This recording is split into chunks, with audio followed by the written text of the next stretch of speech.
In today's video, I'm going to show you how to fix Google Chrome redirects step by step so you can stop annoying websites from sending you away to random pages when you're just trying to browse normally.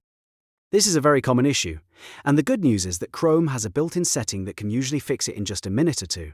If this video helps, please hit the like button and subscribe for more simple tech tutorials just like this.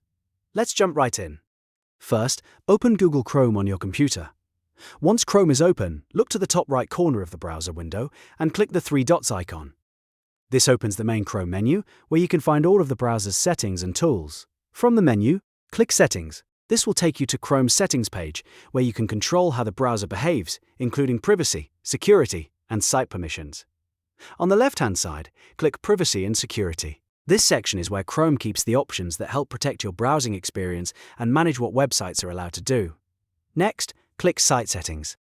Site Settings lets you control permissions for things like camera, microphone, notifications, pop-ups, and redirects. Now scroll down until you find the Content section, then click Pop-ups and Redirects. This is the setting you need to change in order to stop unwanted browser redirects. On this page, you'll see the option to choose whether sites can send pop-ups or use redirects. Select Don't allow sites to send pop-ups or use redirects. Turning this on helps block sites from forcing you away from the page you're trying to visit, which can make browsing much safer and a lot less frustrating. Once you've selected that option, the setting is saved automatically, so there's nothing else you need to click. At this point, your Chrome browser should be much better protected against redirect issues. If you are dealing with strange pop-ups, unexpected tab changes, or websites opening on their own, this is one of the first settings you should check.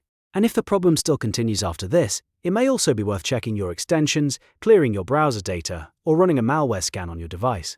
But for many users, changing this one setting is enough to solve the issue. If this tutorial helped you out, make sure to give the video a like and subscribe to the channel for more quick and easy fixes.